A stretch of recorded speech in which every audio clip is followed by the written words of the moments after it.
Welcome back. I'm Ian Masters, and this is Background Briefing, available 24/7 at backgroundbriefing.org. And joining us now is Thomas Homer-Dixon, who holds a University Research Chair in the Faculty of Environment at the University of Waterloo in Ontario, Canada, and is the Director of the Cascade Institute at Royal Roads University in Victoria, British Columbia. Between 2009 and 2014, he was the founding director of the Waterloo Institute for Complexity and Innovation, and his books include The Upside of Down, Catastrophe, Creativity, and the Renewal of Civilization, The Ingenuity Gap, Can We Solve the Problems of the Future, and Environment, Scarcity, and Violence.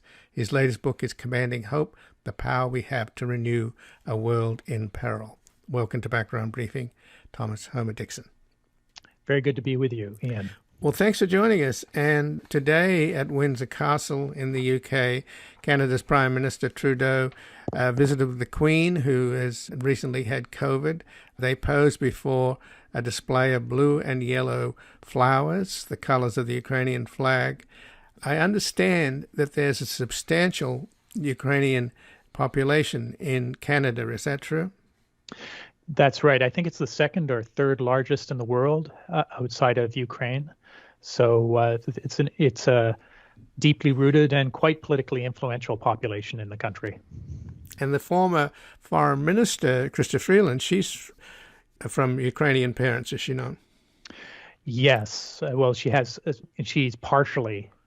partial Ukrainian extraction. She's now the deputy prime minister and the finance minister. So by many accounts, really, other than the prime minister, the most powerful politician in Canada. So Trudeau has also met today with British Prime Minister Boris Johnson and the Prime Minister of the Netherlands, Mark Rutte.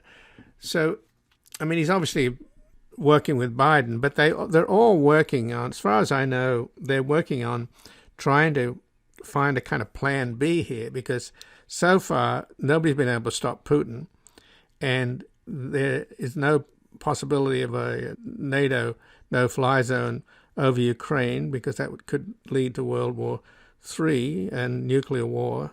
So I am assuming that this effort to ban Russian oil and gas is underway. Is that your understanding, that he might be involved in that?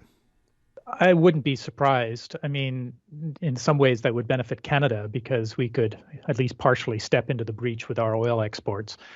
It's the last major sanction that can be leveled against Russia that will have a really substantial impact. I mean, there are things we can do to go after the oligarchs or their properties in London, for instance, fairly targeted sanctions on specific individuals. But the last major sanction that we can level against the whole country is really stopping the import their energy exports, oil and gas.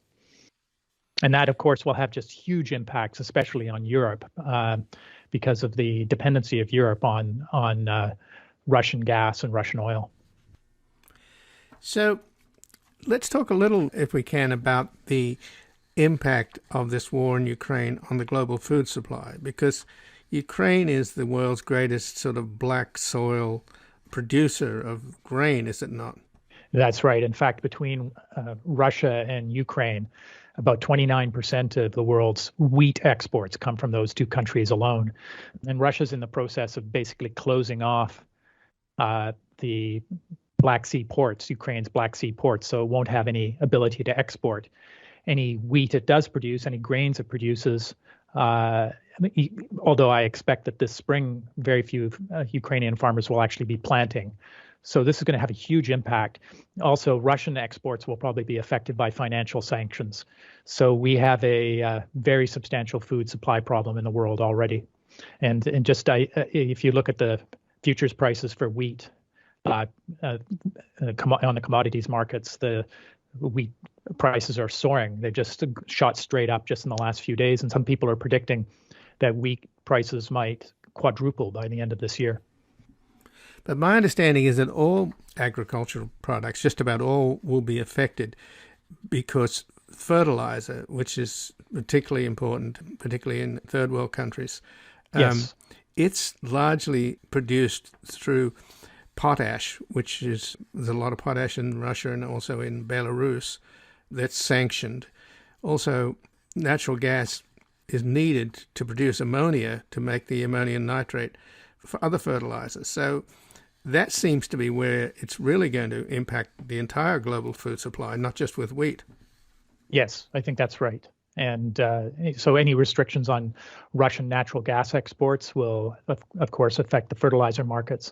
I don't think we fully understand what the kind of cascading implications of all of these changes are. We are, frankly, crushing the Russian economy, and I'm not opposed to those sanctions by any means. But I don't think we really understand the second and third order implications of a lot of this, especially among these interacting systems like the global financial system, the energy system, the food system. There are tipping points in these systems that we can't easily anticipate. So I'm actually quite worried about where we go from here, independently of what's happening on the ground in Ukraine and the specific military situation.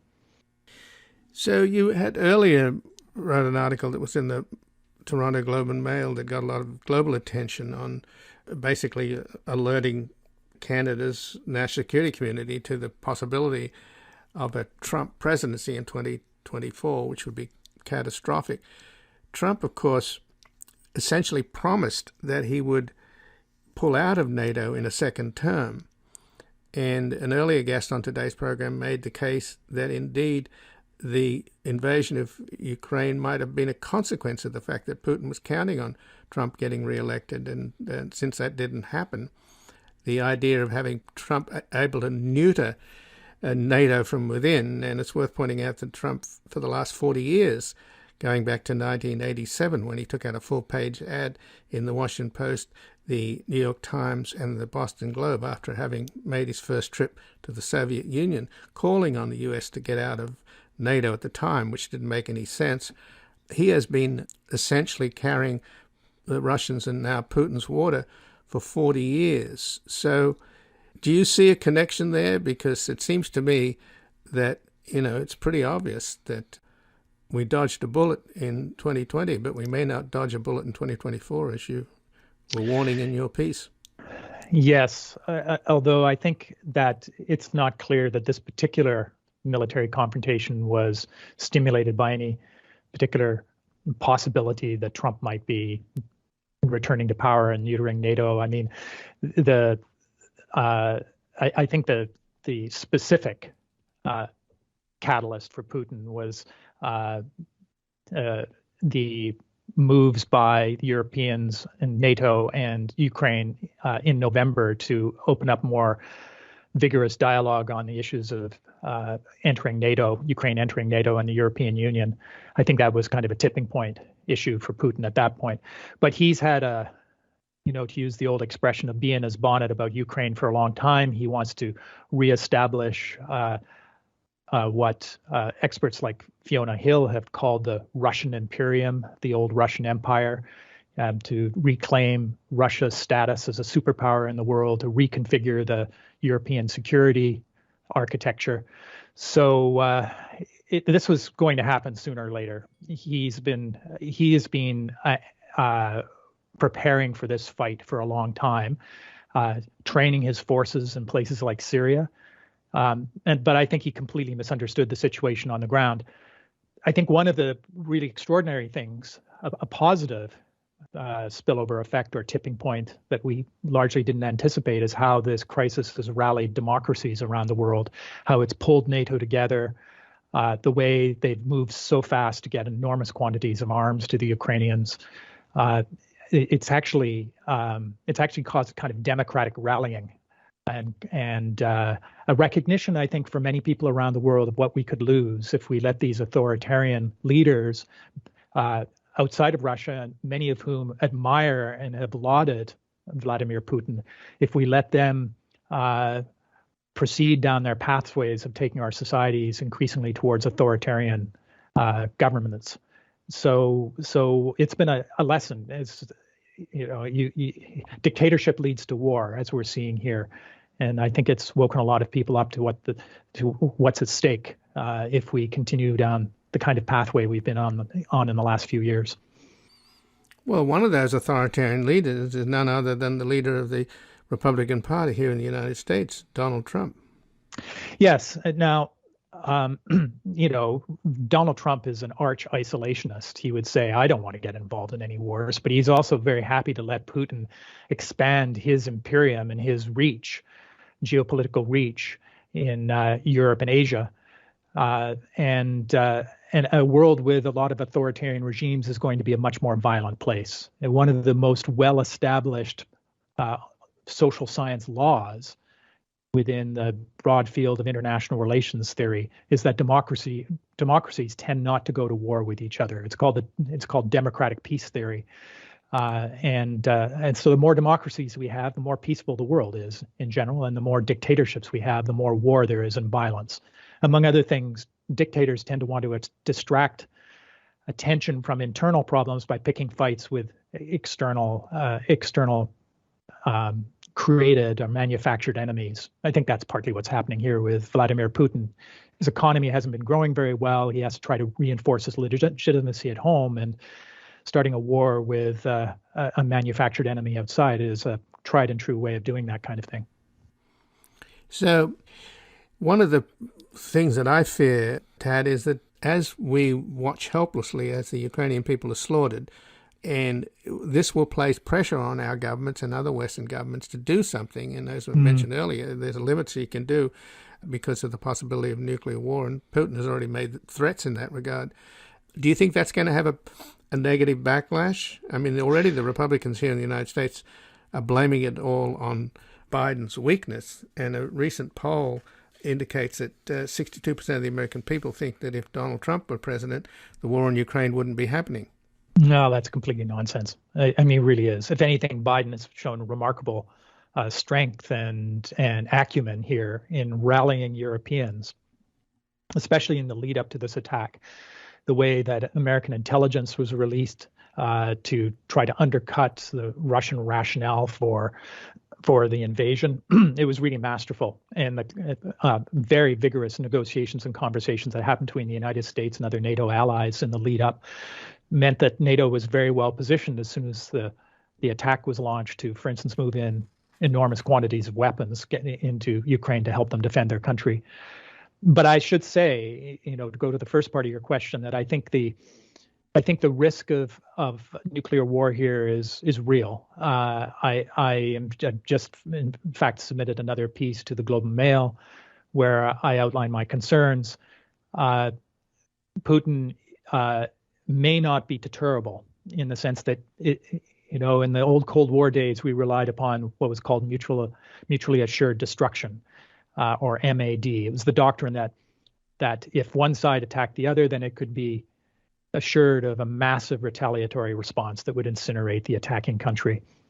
Putin has made it pretty clear in various circles and through some of his acolytes that he is prepared to risk it all if he thinks that Russia is going to be defeated. And since he thinks of himself kind of symbolically as the embodiment of the Russian nation, that if he may even feel that if he goes down, if he is going to be defeated politically or assassinated, that he will be prepared to take the world with him. There was an extraordinary statement on a leading Russian news program recently by a news broadcaster who's known to be very close to Vladimir Putin. He said that the principle is if Russia can't be in the world, what's the use of preserving the world? It was an extraordinary thing to say, and so it really suggests that the stakes for Putin are almost apocalyptically high. Well, unfortunately, we've run out of time, but we've never had in geopolitics before the combination of national security and organized crime, nuclear weapons, and the mafia. So it's all in the hands of this one individual when you think about it, and we don't really understand what's going on in his mind. I mean, it's extraordinary that we've created an international system where the lives, well-being of literally hundreds of millions of people depend upon the whims of one individual like this. Maybe if we pull through this particular crisis, we should give some broader thought to how we can structure the international system so that kind of thing isn't possible. Well, Thomas Homer-Dixon, I thank you so much for joining us here today. Thank you. And again, I've been speaking with Thomas Homer-Dixon, who holds a university research chair in the Faculty of Environment at the University of Waterloo in Ontario, Canada, and is the director of the Cascade Institute at Royal Roads University in Victoria, British Columbia.